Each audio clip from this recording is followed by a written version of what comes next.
இந்த வருஷம் நமக்கு கர்த்தர் ஒரு வாக்குத்தத்தம் கொடுத்திருக்கிறார். தானியேல் தீர்க்கதரிசியின் புஸ்தகம் 9ஆம் அதிகாரம் 23வது வசனத்தை வாசிப்போம். நீ மிகவும் பிரியமானவன், நீ மிகவும் பிரியமானவன். ஆதலால் கவனிக்கிறீங்களா? நீ மிகவும் பிரியமானவன் அப்படின்னு போயிடாதீங்க. ரொம்ப அழுத்தமான ஒரு வார்த்தை, ரொம்ப ஆழமான ஒரு வார்த்தை. கவனிக்கிறீங்களா? இது யாருக்கு சொல்லப்பட்ட வார்த்தைன்னு பைபிள்ல பார்த்தீங்கன்னா வாசிப்போம். மத்தேயு எழுதின சுவிசேஷத்துல 3ஆம் அதிகாரம் 16, 17, 17ஆம் வசனத்தை படிங்க. வானத்திலிருந்து ஒரு சத்தம், பிதாவுடைய சத்தம், வானத்திலிருந்து ஒரு சத்தம் உண்டாகி, இவர் என்னுடைய நேசகுமாரன், இவரில் பிரியமாக இருக்கிறேன். அல்லேலூயா. யாருக்கு சொன்ன வார்த்தை இது?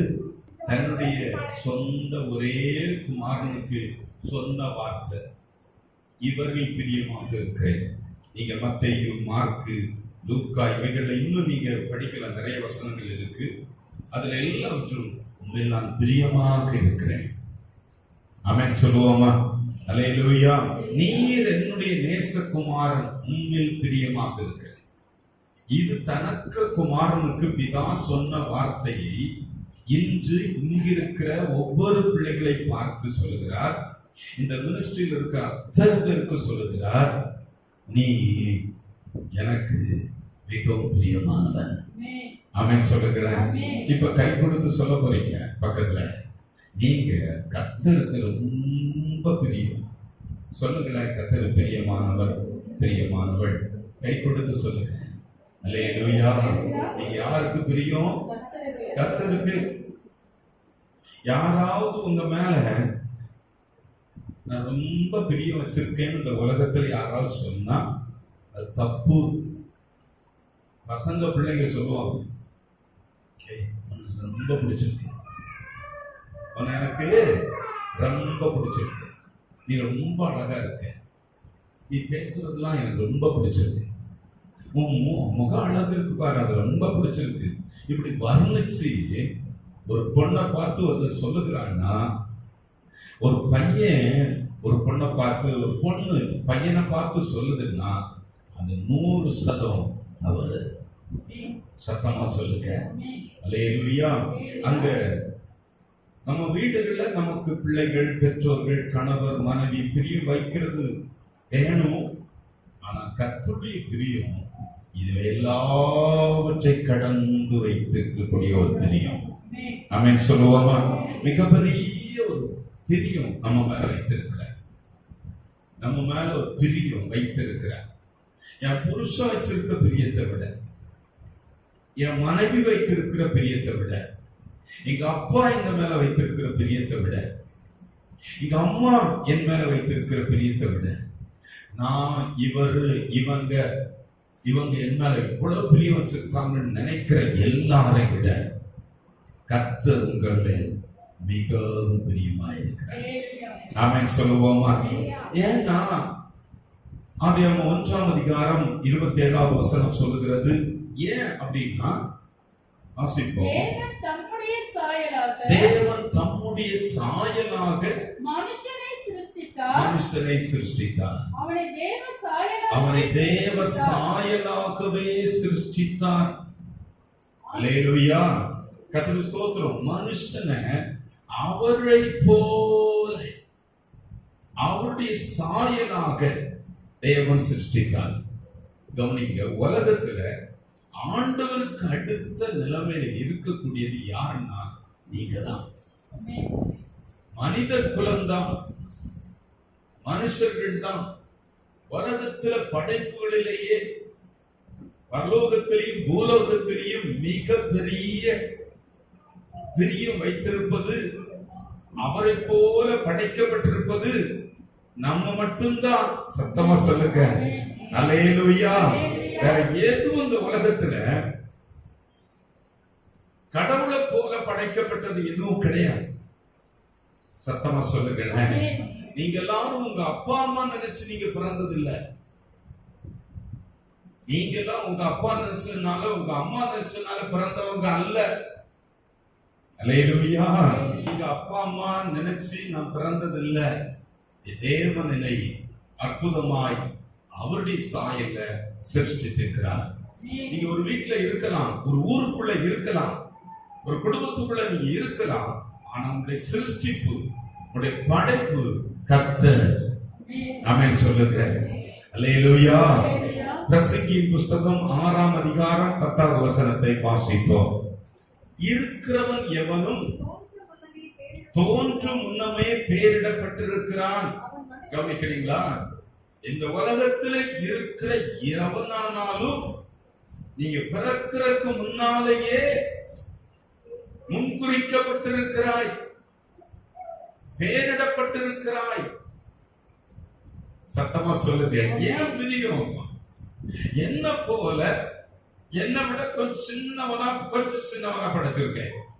எனக்கு அடுத்து நீதான் இந்த உலகத்துல, பரலோகத்திலையும் பூலோகத்திலையும் எனக்கு அடுத்து நீதான் மகனே, நீதான் மகளே. உண்மையில அவ்வளவு பிரியம் வச்சிருக்க. வேற எதன் மேலும் அவ்வளவு பாசம் பிரியம் கிடையாது. ஆமென் சொல்லுங்க.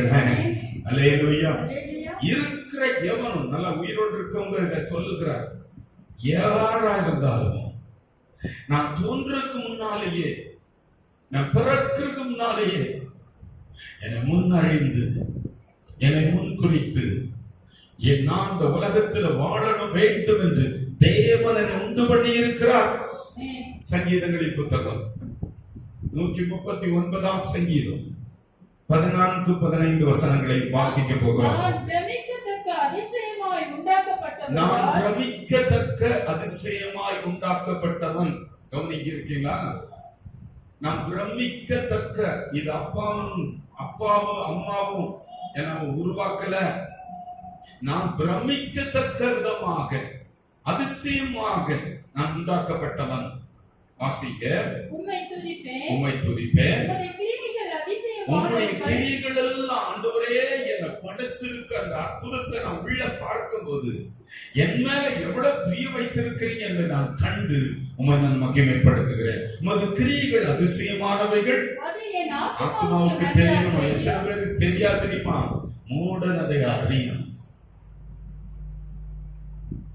நல்ல எனக்கு தெரியும், என் ஆத்மா எனக்கு தெரியும், நான் ஸ்பெஷலாக படைக்கப்பட்டிருக்கிறேன். சொல்லுங்களேன். நான் ஸ்பெஷல், நான் சிறப்பாக படைக்கப்பட்டிருக்கிறேன். வீட்டுல நீங்க இருக்கிற இடத்துல இருக்கிறத வச்சு பார்க்காதீங்க. நீங்க மட்டம் தட்டப்பட்டிருப்பீங்க.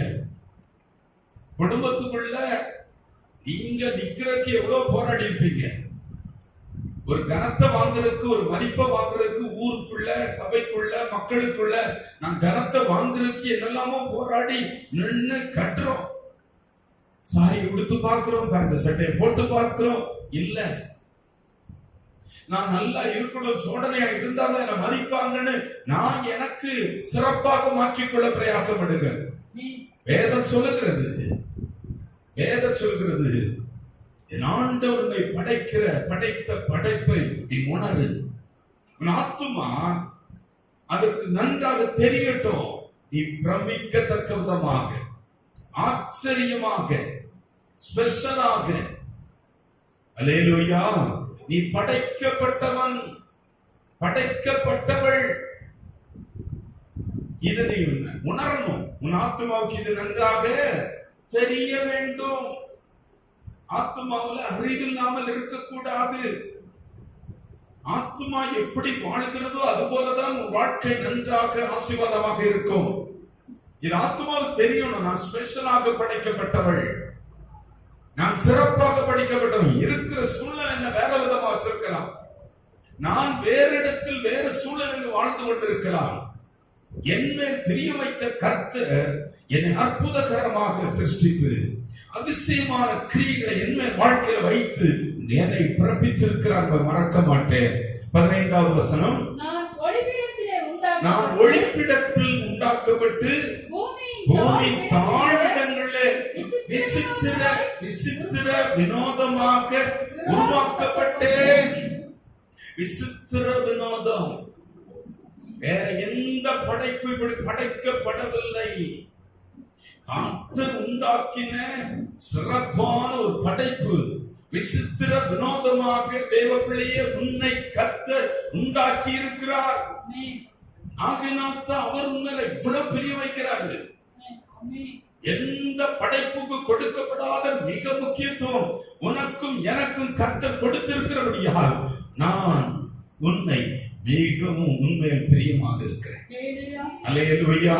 விசித்திர வினோதமாக, பிரமிக்கத்தக்க விதமாக, அதிசய பிரகாரமாக நீ உண்டாக்கப்பட்ட ஒரு தேவ பிள்ளை. வாசிப்போம் 16வது வசனம். என் கருவை கண்டது, என் அவயங்களில் ஒன்றாகிலும் இல்லாத போதே அவைகள் அனைத்தும் அவைகள் உருவேற்படும் நாட்களும் உமது புஸ்தகத்தில் எழுதி இருந்தது. கவனிக்கிறீங்களா?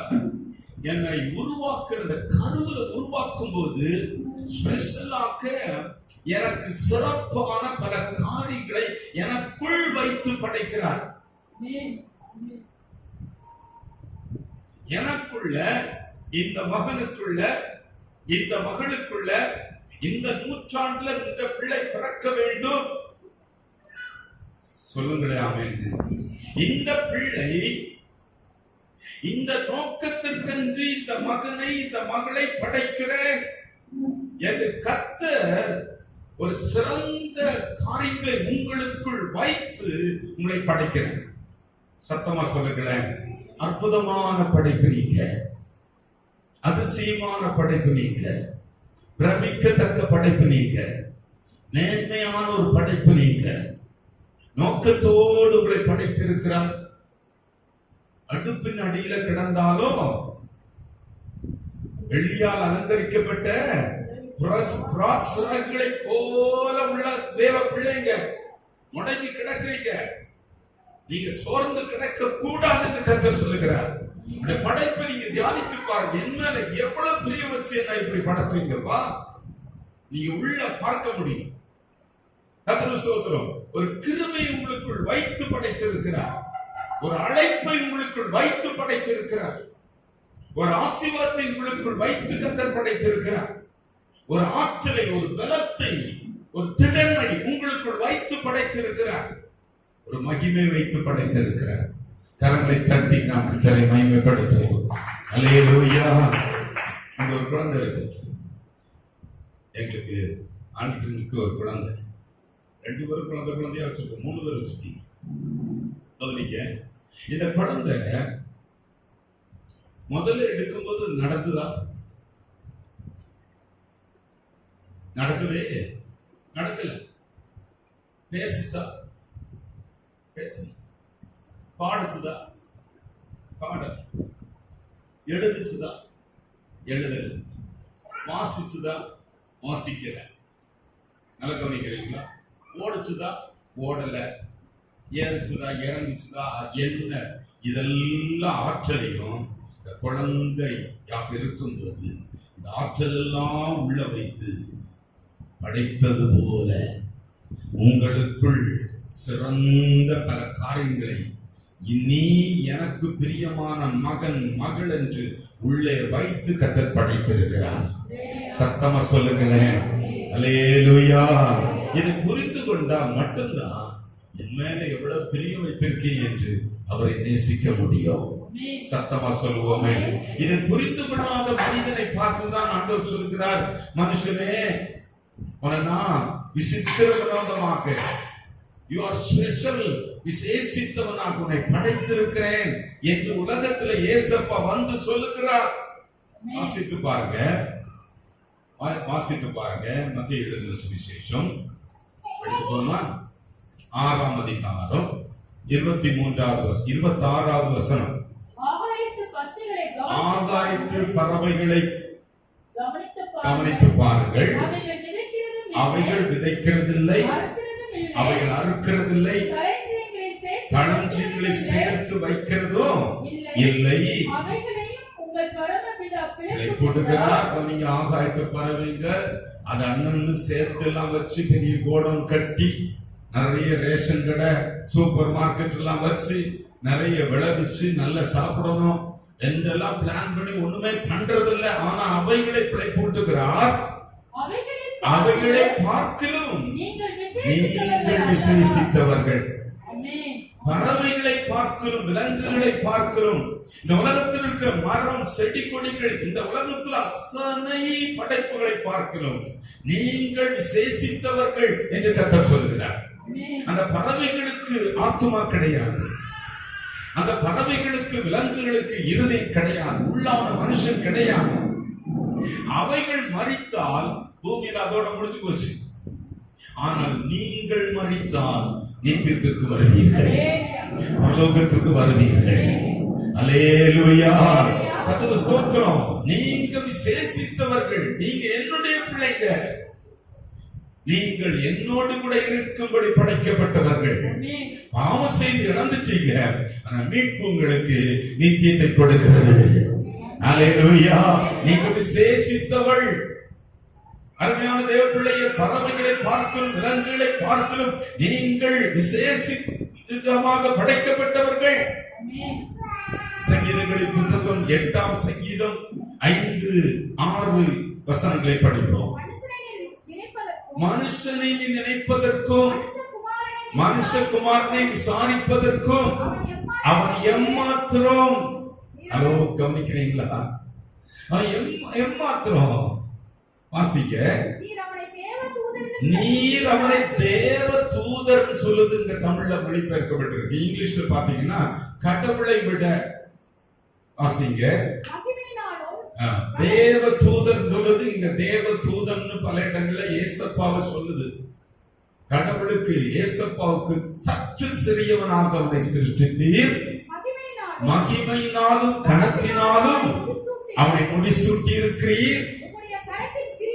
உம்முடைய கரத்தின் கிரியைகள் அவனுக்கு ஆளுகை தந்தீர், அவனுக்கு பாதங்களுக்கு கீழ்ப்படுத்தினீர். பாருங்க, உலகத்துல நல்ல கவனிங்க, என்னை கீழ்ப்படுத்த எதுவும் படைக்கப்படவில்லை. உலகத்தில் இருக்க அத்தனையும் எனக்கு கீழ்ப்படும்படி, எல்லாவற்றையும் நான் ஆளும்படி படைக்கப்பட்டவள், படைக்கப்பட்டவன். ஐயோ, ஒரு மாதிரி சத்தியம் தெரியாம வாழ்ந்தோம்னா, சத்தியம் இல்லாம வாழுகிறவங்க நிச்சயமா இருளுக்குள்ள இருப்பாங்க. ஜெபம் பண்ணலாம், நிறைய ஜெபம் கூட இருளுக்குள்ளதான் இருக்கும். சத்தியம் தெரிஞ்சு ஜெபம் பண்ணி பாருங்க, இருள் வெளிச்சமாக மாறும். அல்லேலூயா, கர்த்தருக்கு ஸ்தோத்திரம் உண்டாகட்டும்.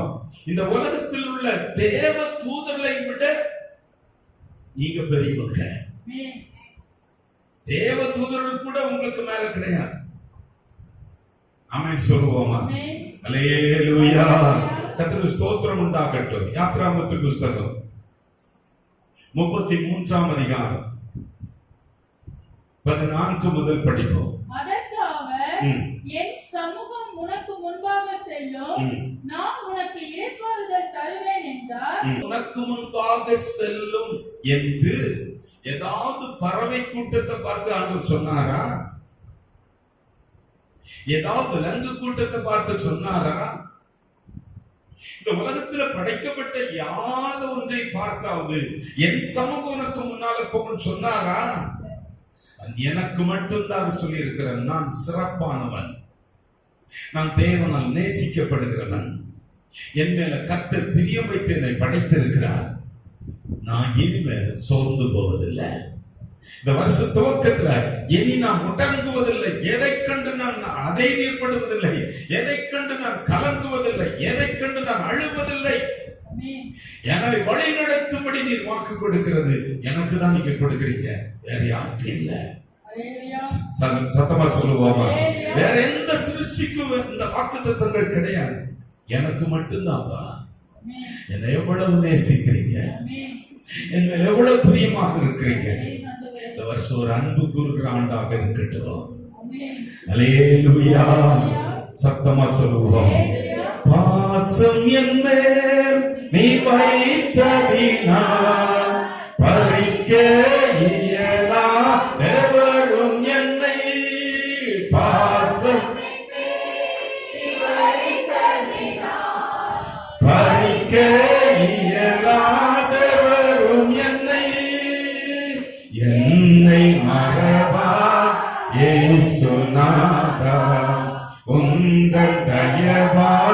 என்னை நடத்தும் சொல்வோம்.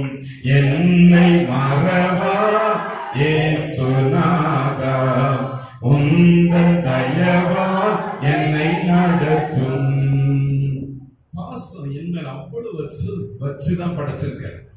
அதனால உங்களை ஏதோ ஒண்ணு இரிட்டேட் பண்ணிட்டு இருக்கு, ஏதோ ஒண்ணு உங்களை துக்கப்படுத்துது, ஏதோ ஒண்ணு வேதனைப்படுத்துது. நீங்க ஒரு நாளும் வேதனை பார்த்துட்டு இருக்காதீங்க. என் மேல பாசம் வச்சவரை பார்க்கிறேன், என் மேல பிரியம் வச்சவரை பார்த்துட்டு இருக்கேன். என்னை எவ்வளவு இந்த உலகம் அவரால் படைக்கப்பட்டது. இந்த பிரச்சனையை மாற்றுகிறவை பார்த்து கொண்டிருக்கிறேன், என் சூழலை மாற்றுகிறவை பார்த்து கொண்டிருக்கிறேன்.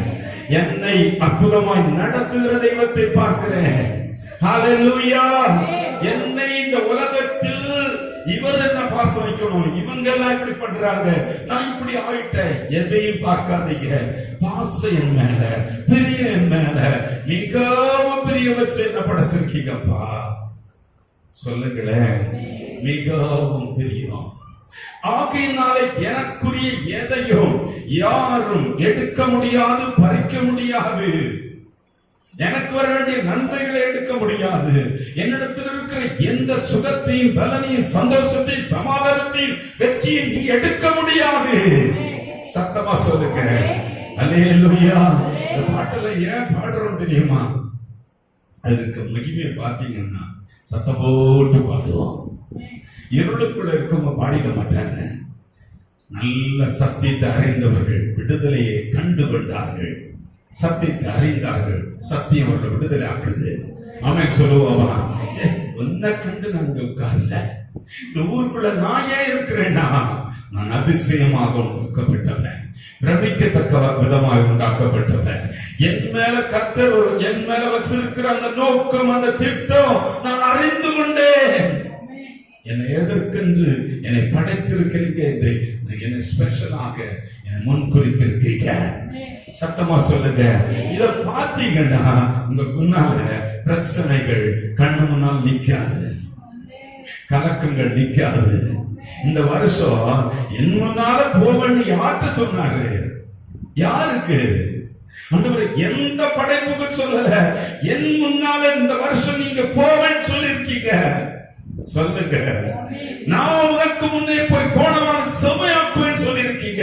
வேற யாருக்கு இல்லை, எனக்கு, என் மேல. ஆமென் சொல்லுங்க. உனக்கு முன்னே போய் தடைகளை உடைத்து போடுவேன்னு சொல்லி இருக்கீங்க. ஹல்லேலூயா. இருளை வெளிச்சமாக்குவேன்னு சொல்லி இருக்கீங்க.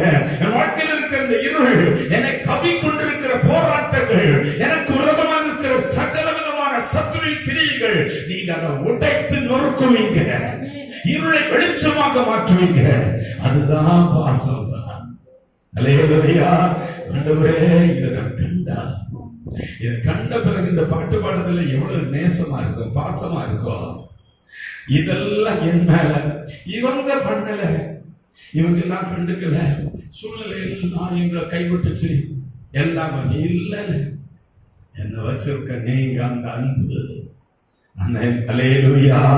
கர்த்தருக்கு ஸ்தோத்திரம் உண்டாகட்டும். அந்த அன்பு, நீர் வச்சிருக்க அந்த அன்பை நான் பார்க்கிறேன். பிரியத்தை பார்க்கும்போது நிறையவே எனக்கு பார்க்க தோணலப்பா, எதுவும் என்ன பார்க்க தோணல. நான் 120 ஆண்டுகள் வாழவும் வைக்கப்பட்டிருக்கிறேன். எனக்கு தெரிஞ்சிச்சு சத்தியம்.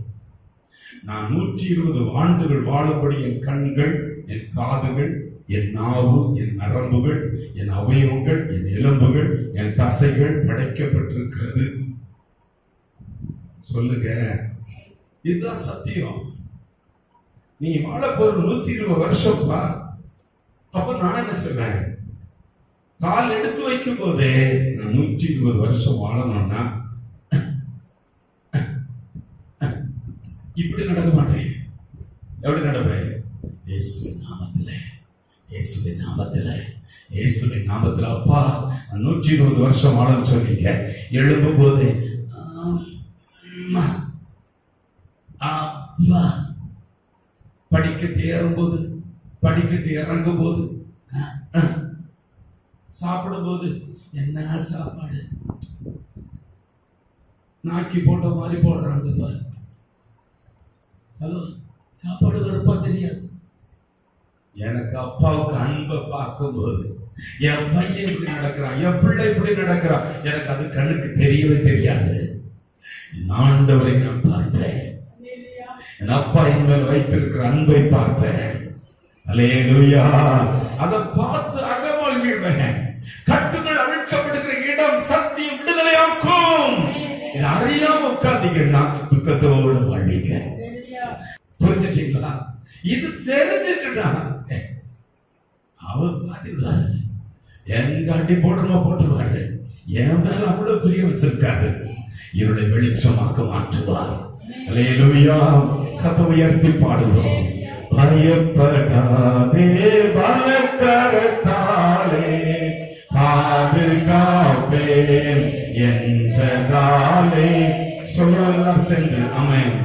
பயப்படாதே,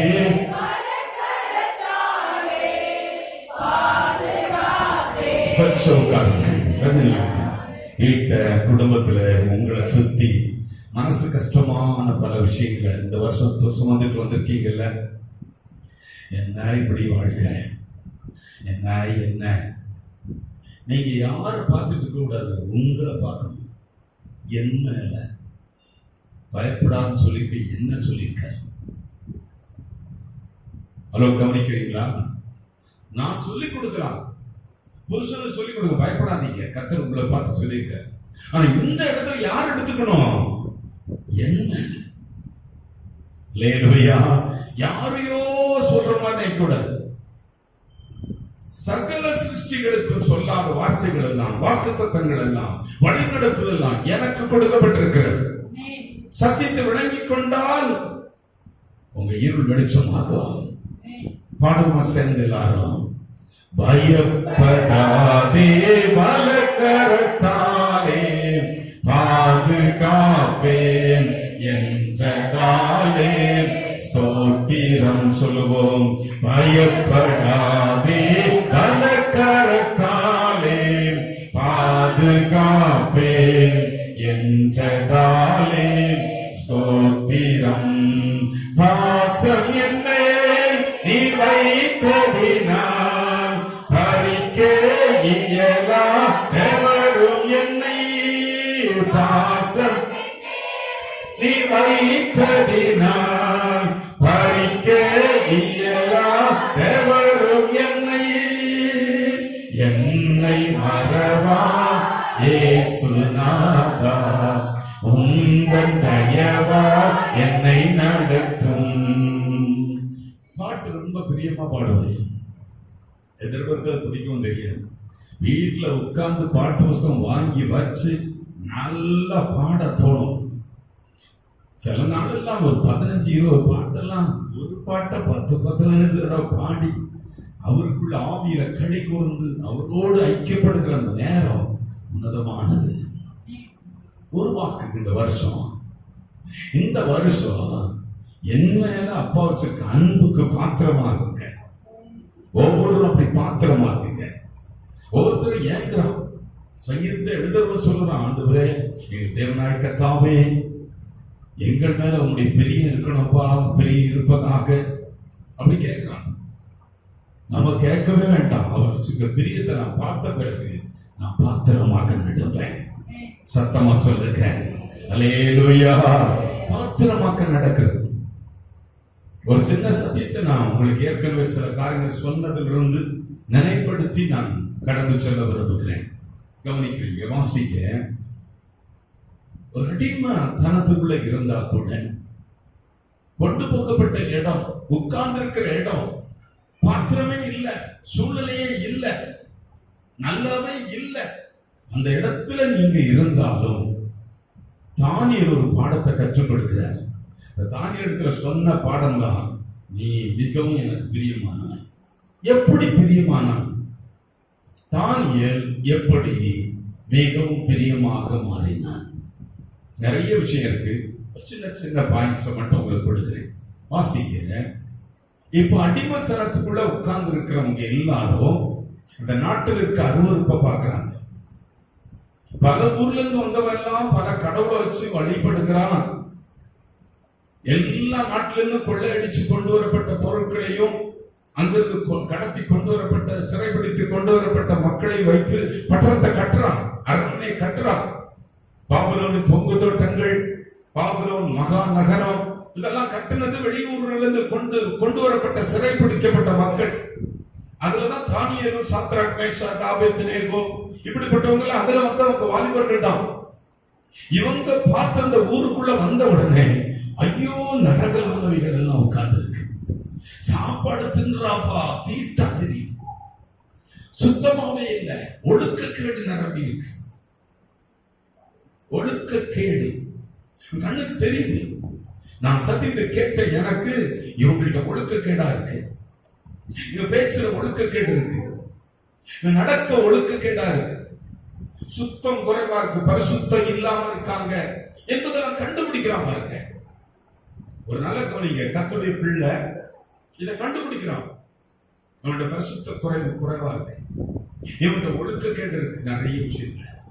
ஒழுக்கமற்றவர்கள் இவங்க, வழிபாடே சரியில்லை, இவனுடைய ஃபெய்த் நல்லா இல்ல, இவனுடைய நம்பிக்கை சரியில்லை, கண்டுபிடிக்கிறான்.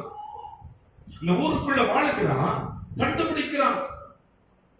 வாயில வர்றதெல்லாம் ஒரு மாதிரி வருது, சத்தியத்தை அறிந்து வரல, ஆண்டவர் அறிந்து வரல.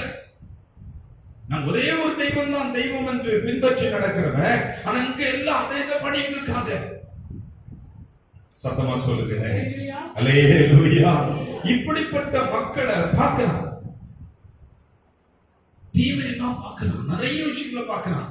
ஐயோ இதை தொடக்கூடாது, இது கூட ஜாயின் பண்ணக்கூடாது, இது கூட நான் வளரக்கூடாது, வாழக்கூடாது. ஆனா இவங்க நடுவில் தான் வாழும். சத்தமா சொல்லுங்க. 137ஆம் சங்கீதத்தை பாருங்க,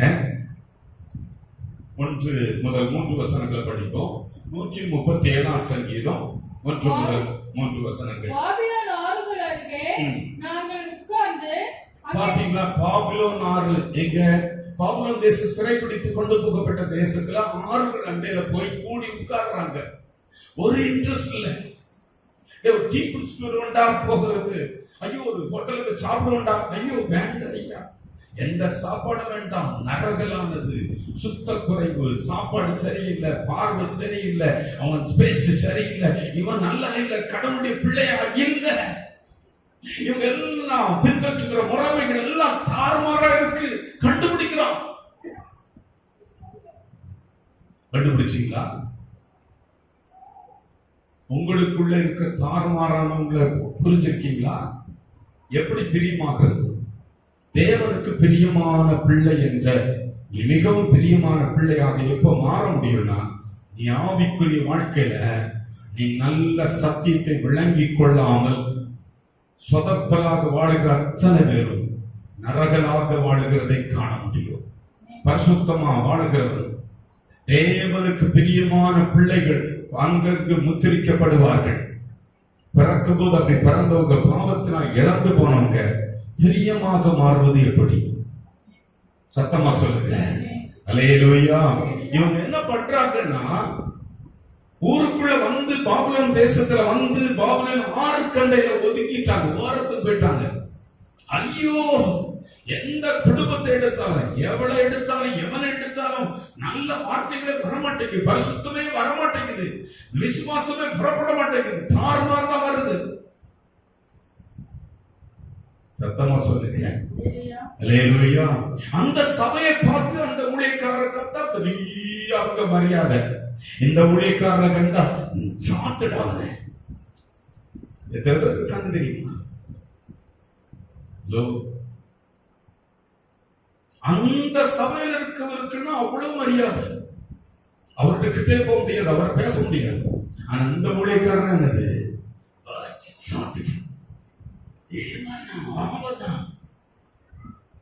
எத்தனை பேர் அப்படி இருக்கு தெரியுமா? பார்த்தோன்னு தெரியும். ஹலோ, கர்த்தருக்கு ஸ்தோத்திரம் உண்டாகட்டும். அல்லேலூயா. நல்லா கவனிக்கிறீங்க, ரொம்ப முக்கியம். கண்டுபிடிக்க முடியும் எப்படி இருக்காங்க மக்கள், எப்படி இருக்காங்க இவன் கண்டுபிடிக்கிறோம். முதல்ல நாம் வாழக்கூடிய இடம், நாம் பழகக்கூடிய மக்கள் கண்டுபிடிக்கிறவன். சத்தமா சொல்லுங்க. நான் பேசக்கூடிய ஆளு இப்படிப்பட்ட ஆளு, நான் பழகக்கூடிய ஆளு இப்படிப்பட்ட ஆளு. நான் ஊர்ல இருக்கிறேன், கடைகள் இருக்கிறேன், அங்க இருக்கிறேன், தெருவில் இருக்கிறேன், வாங்குறேன், போகிறேன், வருகிறேன், என்கிட்ட பழகிறேன், பார்க்கிறேன், எல்லா இடத்துலயும் இப்படிப்பட்ட மக்கள் இருக்காங்க என்று கண்டு கொண்டு பாபிலோன் 6 அண்டைக்கு ஓடி ஒதுங்கி உட்கார்றாங்க. உட்கார்ந்து அல்லேலூயா. இப்ப வாசிங்க.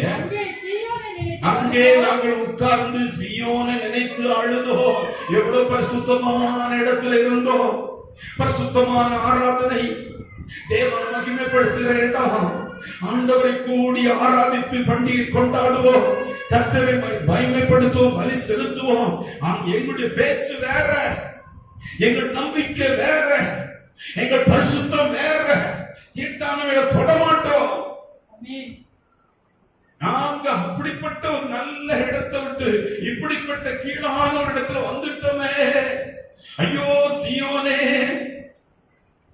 ஐயோ எருசலேமே, என பாழாக்கி எல்லாத்தையும் கொண்டு இங்க போட்டாங்களே. சீயோனை எண்ணி கருதி கதறினோம். அடுத்த வார்த்தை, அதன் நடுவில் இருக்கும் அலரி செடிகளின் மேல் எங்களுக்கு கிண்ணங்களை தூக்கி வைத்தோம். பாருங்க, எங்க பாட்டு பாடுறதுக்கு வைத்திருந்த மியூசிக் கருவிகள் எல்லாம் பாட்டை நிறுத்திட்டோம். அங்க இருக்கும்போது எங்க வீடுகள கர்த்தருக்கு மகிமையான பாடல்களை பாடி துதிப்போம். தேவனுடைய ஆலய பிரகாரங்களை சென்று பாடி துதிப்போம். இப்போ இந்த ஊருக்குள்ள பாட மாட்டோம் என்று பாட்டை நின்று போச்சு. துக்கப்படுகிறோம், அழுகிறோம். ஐயோ ஆண்டவருடைய சமூகத்தை விட்டு வந்துட்டோமே, இப்படி எங்க வாழ்க்கை ஆயிடுச்சேன்னு அலறுகிறாங்க. பாட்டு நிறுத்தப்பட்டு மியூசிக் கருவியெல்லாம் தூக்கி அங்க போட்டாங்க. அடுத்தது சொல்லுது, எங்களை சிறைப்பிடித்தவர்கள் அங்க பாருங்க, சிறைப்பிடிச்சவங்க ஊர்ல வந்து நீங்க நல்ல பாட்டு பாடுவீங்களாமே, அழகான பாட்டெல்லாம் நீங்க பாடுவீங்களாமே என்று எங்களை பாடல்களை எங்களை பாழாக்கினவர்கள் மங்கள கீதத்தை விரும்பி சீயோனின் பாட்டுகளில் சிலதை எங்களுக்கு பாடுங்கள் என்று சொன்னார்கள். சில பாட்டு பாடுங்க. ஹலோ, கவனிக்கிறீங்க? இந்த ஊர்ல கொஞ்சம் பாட்டு பாடுங்க. ஏற்கனவே நாங்க இருக்கிறோம், இதுவே நல்லாவே இல்லை. இந்த ஊரு மக்களே நல்லா இல்லை. சில பாட்டை பாடுங்கன்னு சொல்லி கேட்கலாம். கர்த்தரின் பாட்டை அந்நிய தேசத்தில் நாங்கள் பாடுவது எப்படி? நடக்கவே கவனிக்கிறீங்களா? வேறு பிரிக்கப்பட்ட ஒரு வாழ்க்கை வாழுகிறவன் தேவனோடு கூட பிரியமாக வாழ முடியும். அல்லேலூயா சொல்லுவோமே. இது ரொம்ப முக்கியம். வேறு பிரிக்கப்பட்ட ஒரு வாழ்க்கை. என்னாகமத்தின் புஸ்தகம் 23ஆம் அதிகாரம், இவங்களை பற்றி ஒரு சர்டிபிகேட் கொடுக்கப்படுது பாருங்க. 23ஆம் அதிகாரம் 9வது வசனம். கண்மலை உச்சியிலிருந்து கர்த்தர் பார்க்கிற இருதயத்தை பாருங்க. கர்த்தர் பார்க்கிற ஒண்ணமாக ஒருத்தன் பார்க்கிறான் பாருங்க, ஆவிக்குரிய பார்வை. எப்படிப்பட்ட ஒரு மகன், எப்படிப்பட்ட ஒரு மகள். கண்மலை உச்சியிலிருந்து நான் அவர்களை பார்க்கிறேன். அந்த ஜனம் ஜாதிகளோடு கலவாமல் தனியே வாசம் பண்ணுவார்கள். தனித்து வாசம். கவனிங்க, ஊருக்குள்ளதான் இருக்காங்க, ஊர்ல தான் சாப்பிடணும், ஊர்ல தான் மார்க்கெட் பண்ணணும், ஊர்ல தான் இருக்கணும். ஆனா என்ன செய்யறாங்க? தனித்து வாசம் பண்ணுறாங்க. அவங்க பண்றதை இவங்க பண்ண மாட்டாங்க. அவங்க பேசுறதை இவங்க பேச மாட்டாங்க. அவங்க படி லோக்கலா பேசுவாங்க, படி சீப்பா பேசிடுவாங்க. அவங்க ரொம்ப மட்டமா பேசிடுவாங்க, அடிச்சு தூக்கி போட்டு பேசிடுவாங்க, புறக்கணிச்சு பேசிடுவாங்க. ஆனா அந்த கூட்டத்தோட கலவாம அங்கதான் நடுவுல தான் இருக்க வேண்டியிருக்கு. வாயமைதியா இருக்கும். ஜாதிகளோட கலவாத ஜனம்னா வாய் அமைதியா இருக்கும், மனது அமைதியா இருக்கும், கர்த்தர் நம்பிக்கையாக இருக்கும், வேற எதையும் பண்ணாது. கவனிக்கிறீங்களா? எப்படி கர்த்தருக்கு பிரியமான பிள்ளையாக நாம் பாவம் செய்த சந்ததி ரட்சிக்கப்பட்டிருக்கிற தேவனுக்கு மிகவும் பிரியமாக எப்படி இருக்க முடியும்? எப்படி இருக்க முடியும்? முதல்ல நான் அவங்க பண்ற ஆட்டிடியூட் எல்லாம் நான் பண்ண மாட்டேன், கலக்கவே மாட்டேன். நான் அவங்க கூட தான் இருப்பேன். ஹலோ ஹலோ ஆண்டி நல்லா இருக்கீங்களா, அக்கா நல்லா இருக்கீங்களா, தனுஷி நல்லா இருக்குதியா, நல்லா இருக்கீங்களா, நல்லா இருக்கீங்க, இதெல்லாம் பேசுவோம். அவங்க பண்றத நான் பண்ண மாட்டேன் என்பதுதான் தனித்து வாசம் பண்ணது. அல்லேலூயா. அவர்கள் கர்த்தர் பிரியமாக இருக்கிறார். சத்தமா சொல்லுகிறேன். அல்லேலூயா. கர்த்தருக்கு ஸ்தோத்திரம். வாசிங்க. திரும்ப நம்ம அங்க போறேன், நீ எரேமியாவுக்கு போறோம். இதை மட்டும் நம்ம வாசித்து முடிக்க போறோம். எரேமியா 29ஆம் அதிகாரம் 4ஆம் வசனம் முதல் 8வது வசனம் வரைக்கும் வாசிப்போம். இஸ்ரவேலின் தேவனாகிய சேனைகளின் கர்த்தர் தாம் எருசலேமிலிருந்து பாபிலோனுக்கு சிறைப்பட்டு போக பண்ணின அனைவருக்கும் அறிவிக்கிறது என்னவென்றால், நீங்கள் வீடுகளை கட்டி குடியிருந்து அவைகளில் குடியிருந்து. கவனிக்கிறீங்களா? பாபுலன் 6 அண்டையில போய் எல்லாம் ஒதுங்கி கூட்டமா அங்கேயே இருந்துட்டு அழுதுட்டு இருக்கிறத விட்டுட்டு, நீங்க அவங்க கூட கலக்கவே மாட்டோம், தொடவே மாட்டோம், ஐயோ ஆகாது, இந்த கூட்டமே ஆகாது என்று நினைக்கிறது எல்லாத்தையும் விட்டுட்டு நீங்க முதல்ல செய்ய வேண்டியது வீடுகளை கட்டுங்க. சத்தமா சொல்லுங்க. வீடு கட்டணும்னா என்னது? வெறுங்கையை கொண்டு கட்ட முடியுமா? இந்த மக்களுக்கு ஊர்ல வந்திருக்கோம். இந்த ஊர்ல என்ன செய்யணும்? முதல்ல அவங்களுடைய மொழியை நான் கற்றுக்கணும். கல்தேயருடைய பாசைகளை கற்றுக்கொண்டான் தானியேல். அவங்க மொழி லாங்குவேஜ் கற்றுக்கொள்கிறான். அவங்க ஊர் எப்படி நடைமுறையாக இருக்கிறது என்று கற்றுக்கொள்கிறான். பாவம் பண்ணுகிறதெல்லாம் பார்த்து அது வேண்டாம்னா, ஆனா இந்த ஊருக்குள்ள வாழ்ந்து வெற்றியாக வாழ தீர்மானிக்கிறான். சத்தமா சொல்லுங்க. அவங்க கூட தான் இருப்போம். இந்த குடும்பத்துக்கு பக்கத்துல இருப்பாங்க. ஐயோ இதெல்லாம் ஆகாது, கிடையாது, இவெல்லாம் திருந்தவே மாட்டா. இல்லை, அவங்க பண்றத நான் பண்ண மாட்டேன், சொல்லி காட்ட மாட்டேன். சத்தமா சொல்லுங்க. இவங்க எல்லாம் அப்படி எல்லாம் பண்றாங்க, இவங்க எல்லாம் பண்றாங்க, நான் சொல்லியே காட்ட மாட்டேன். அவங்க பண்றாங்க, எனக்கு அது இல்லை. நான் ஆண்டவர் என்ன சொல்கிறாரோ அதன்படி நடப்பேன். சத்தமா சொல்லுங்க. அந்த ஊருக்குள்ள வீடு கட்டுங்க. அப்படியானால் மொழிபெயர்ப்பு கற்றிருக்கணும். அந்த ஊருக்குள்ள இன்டர்வியூக்கு போயிருக்கணும், வேலை தேடி இருக்கணும், சம்பளம் வாங்கணும், வருமானம் உருவாக்கணும், வருமானம் உருவாக்கி இடம் வாங்கணும், இடம் வாங்கி வீடு கட்டணும். வீடுகளை கட்டுங்க. சத்தமா சொல்லுங்க. இதற்கு நீங்க அங்க போயிருந்துட்டு ஒதுக்கி உட்கார்ந்துட்டு இருந்துட்டு வீடு கட்டணும்னு நடக்காது. வீடுகளை கட்டுங்க. வீடு கட்டணும், வருமானம் உருவாக்கணும். தப்பா உருவாக்க கூடாது, ஏமாத்தி உருவாக்க கூடாது, திருடி உருவாக்க கூடாது, பொய் சொல்லி உருவாக்க கூடாது, அவனை இவனை பிடிச்சு பறிச்சு உருவாக்க கூடாது. வீடு கட்டுறதுக்கு வரமா இருக்கு. அவன் எவனமோ எப்படியோ சம்பாதிப்பான், நீ இப்படி சம்பாதிக்க மாட்ட. சொல்லுங்க. அல்லேலூயா. கர்த்தருக்கு ஸ்தோத்திரம். எங்க வீட்டின் வருமானம் கர்த்தரால் வரணும். ஐஸ்வர்யமும் கனமும் கர்த்தரால் வருது. ஐஸ்வர்யத்தை சம்பாதிப்பதற்கு பலன் அவர் கொடுக்கிறார். அல்லேலூயா. நல்ல நிலைமையாக மாற்றுகிறார். இது எங்க வீட்டுக்கு வரணும்னு சொல்லக்கூடிய தீர்மானம். வீடுகளை கட்டி அவைகளில் குடியிருந்து தோட்டங்களை நாட்டுங்க. அது பிறகு என்ன செய்ய? இடங்களெல்லாம் வாங்குங்க. ஏக்கர் கணக்கில் இடம் வாங்குங்க. தென்னந்தோட்டங்களை நட்டுங்க, ஒலிவு மர தோட்டங்களை நட்டுங்க, திராட்சை தோட்டங்களை நட்டுங்க. விவசாயங்களை நல்ல நட்டி நல்ல தொழில்களை உருவாக்குங்க, கம்பெனிகளை உருவாக்குங்க. அளவு கவனிக்கிறீங்களா? வீடு கட்டணும், அதுல குடியிருக்கணும், சம்பாதிக்கணும், வேலைக்கு போகணும், இன்டர்வியூ அட்டெண்ட் பண்ணணும். அவங்க தான் வேலை வச்சிருப்பாங்க, அவங்களுக்கு கையில் தான் நிலம் இருக்கு, அவங்க தான் நமக்கு நிலத்தை விற்கணும், அவங்கள்ட்ட தான் வாங்கணும், அங்கதான் நமக்கு எல்லாமே வச்சிருக்கிறார். சொல்லுங்க. அங்கதான் வியாபாரம் வச்சிருக்கிறார், அங்கதான் தொழில் வச்சிருக்கிறார். அவங்கள்ட்ட தான் படிக்கணும், அவங்கள்ட்ட தான் வாழணும், அவங்கள்ட்ட தான் இருக்கணும். ஒருத்தரையும் நீங்க புறக்கணிக்காதீங்க. அவங்க பண்றத மட்டும் பண்ணாதீங்க.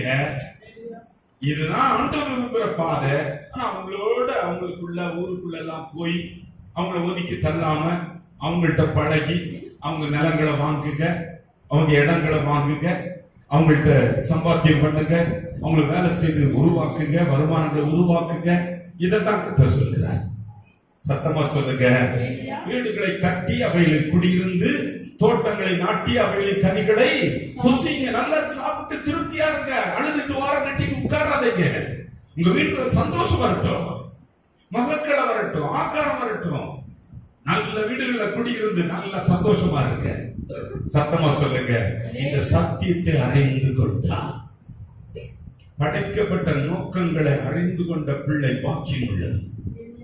என் பைபிள் எதை பற்றி என்ன சொல்லுது, நான் இருக்கக்கூடிய இடத்துல எப்படி இருக்க வேண்டும் என்ற அறிவை அடைதல், சத்தியத்தை அறிதல், அறிந்து சத்தியத்தை என் மனக்குள்ள பிக்ஸ் பண்ணி அதுக்கு இதுக்கு இடம் கொடுக்காம இதைத்தான் வாழ்நாள்ல கடைபிடிப்பேன் என்று தீர்மானிப்பது. அது அவர்கள் மேல் கர்த்தர் பிரியமாக இருக்கிறார். சொதப்பிட்டு இருக்கவங்க மேல இல்ல, இப்படி இருக்கணும், இப்படிதான் இருப்பேன். ஆமென் சொல்லுங்களேன். அல்லேலூயா. அடுத்த வசனத்தை படிப்போம். நீங்கள் பெண்களை விவாகம் பண்ணி குமாரனையும் குமார்த்திகளையும் பெற்று உங்கள் குமாரனுக்கு பெண்களை கொண்டு உங்கள் குமார்த்திகளை புருஷனுக்கு கொடுங்கள். இவர்களும் குமாரனையும் குமார்த்திகளையும் பெறட்டும். நீங்கள் அங்கே கூறாமல் பெருகி. கவனிக்கிறீங்களா? அங்க பெருகுங்க. உட்கார்ந்துட்டு அப்படியே முட்டு கட்டிட்டு உட்கார்ந்து இருக்காதீங்க. நீங்க பெருகணும். அல்லேலூயா. எனக்கு பிள்ளைகளுக்கு வயசாயிடுச்சு, அதனால கல்யாணம் பண்ணி. நீங்க அங்க இப்படி இருக்கணும். எப்படி இருக்கணும்? அல்லேலூயா. இப்படி எல்லாம் இருக்கணும். இருந்து நல்லா வாழணும்.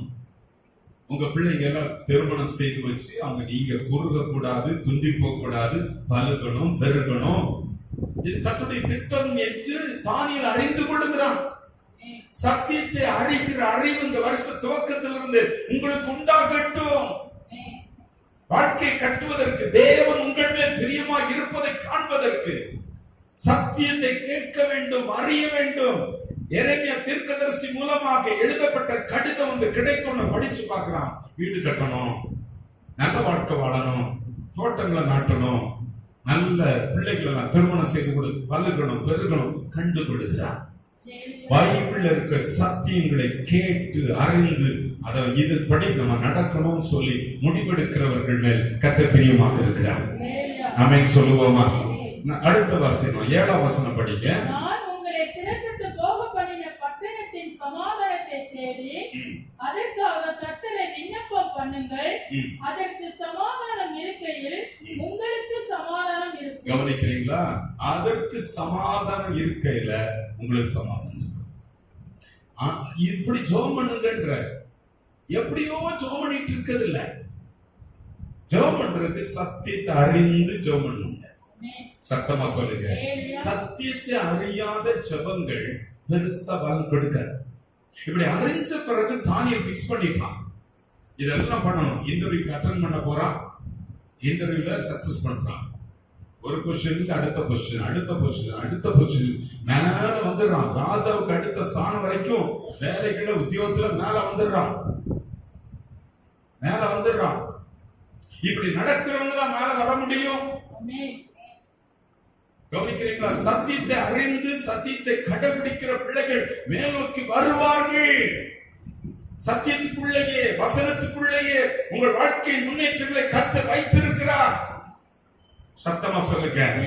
வசனத்துக்குள் உங்கள் உயிர்களை உயிர்ப்பிக்கிற, உங்களை சுகப்படுத்துகிற, உங்கள் குடும்பங்களை உருவாக்குகிற, பிள்ளைகளுடைய வாழ்க்கை வாழ்க்கடிப்புகளை மாற்றுகிற ஒரு வல்லமை வசனத்துக்குள் கர்த்தர் வைத்திருக்கிறார்.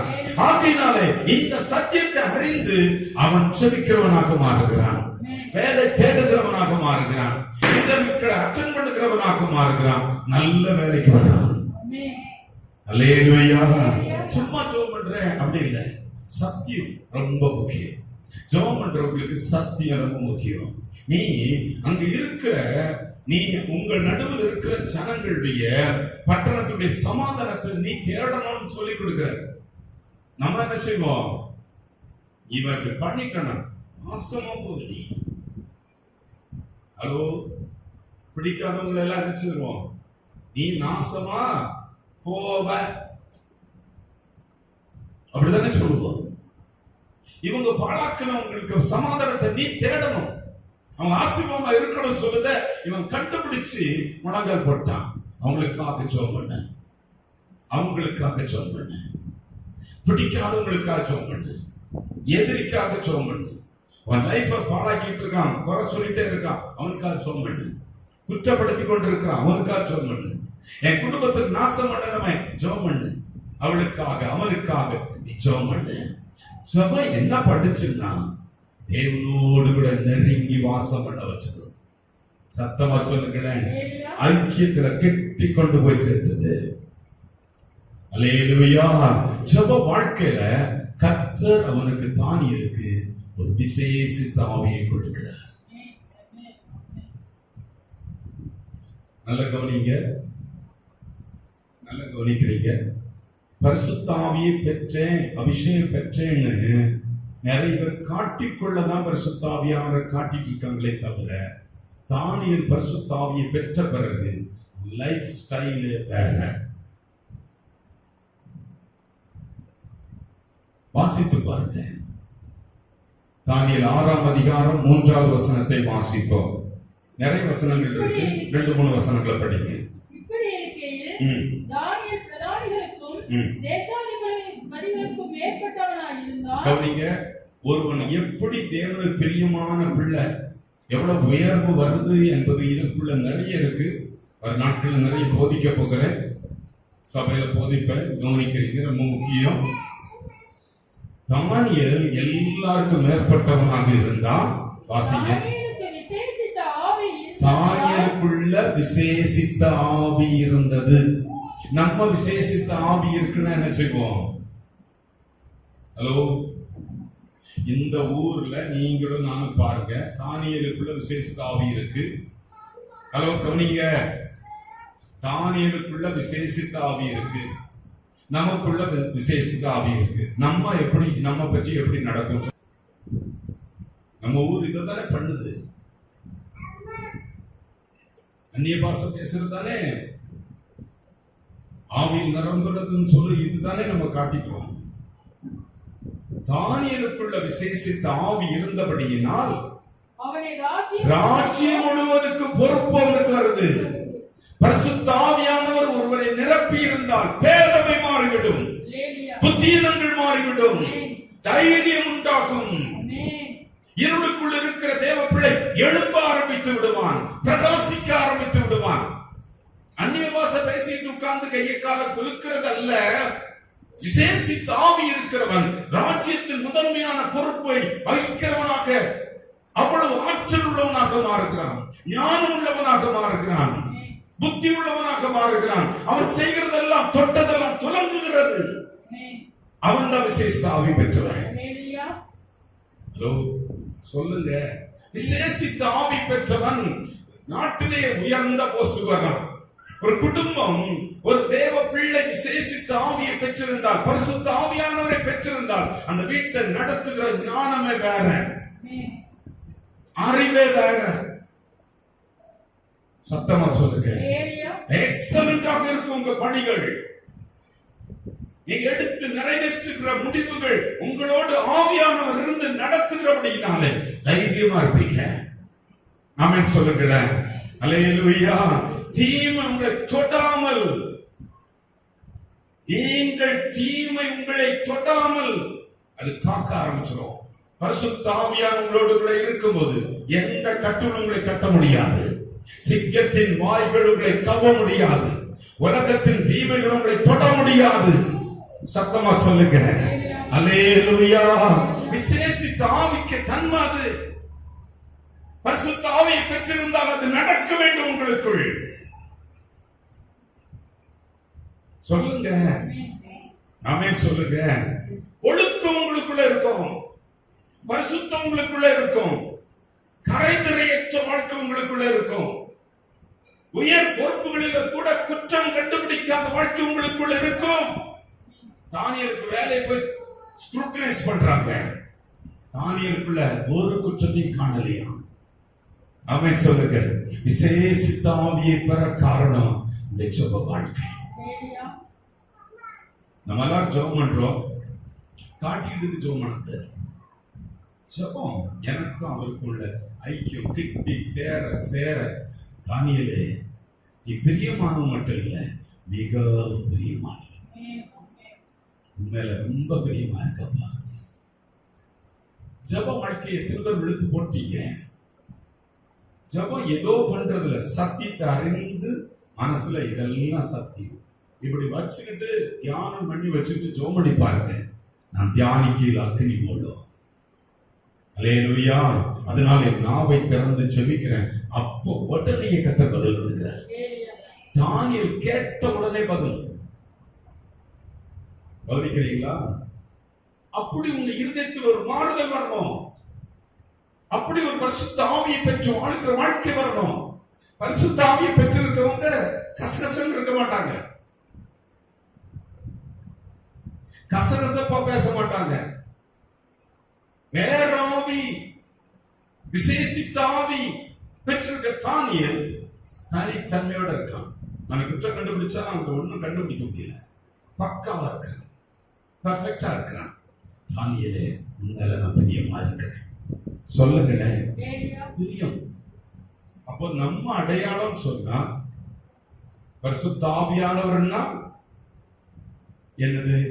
இந்த ஊர்ல நம்ம எல்லாரும் என்ன பண்றாங்க? பரிசுத்த ஆவியை பெற்றுக்கணும்னா நல்லா அடிச்சு உருட்டி புரண்டு நல்ல கையை கால அடிச்சு அபிஷேகம் சொல்லி எல்லாம் பண்ணி முடிச்ச பிறகு இந்த தன்மைகள் எதுவும் தானியேலை போன்ற தன்மை இல்லாமல் வாழுகிறோம்.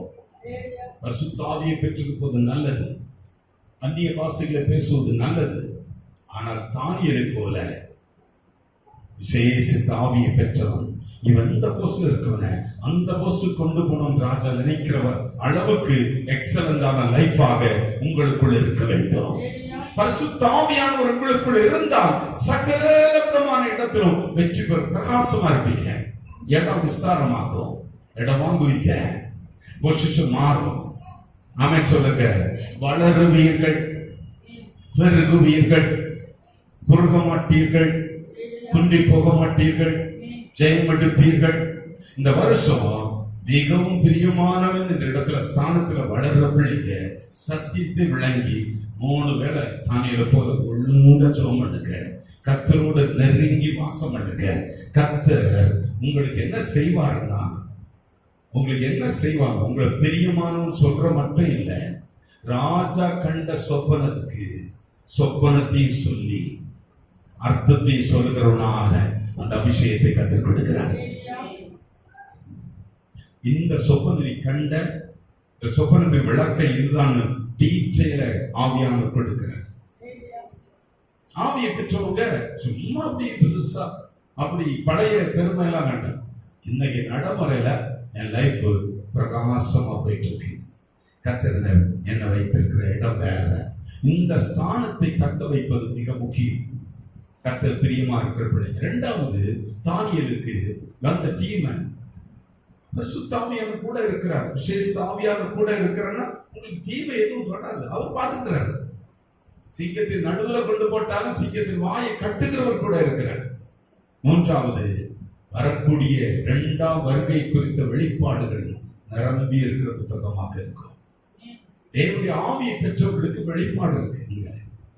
வரக்கூடிய காலங்கள் எப்படி இருக்கும், இயேசுவின் வருகையில் என்ன நடக்க போகிறது என்பதெல்லாம் தானியேல் புத்தகத்துல நீங்க பார்க்க முடியும். ஆமென் சொல்லுங்க. விசேஷித்த ஆவியை பெற்றோம் என்றால் நான் என்ன செய்யணும்னு சொல்லுத தானியேலுக்கு 10 படிக்க, தானியேலை போல வாழ்க்கை. கர்த்தர் ஆசீர்வதிப்பாராக. வாசித்து முடிப்போம். தானியேல் 9ஆம் அதிகாரம் 23வது வசனம்.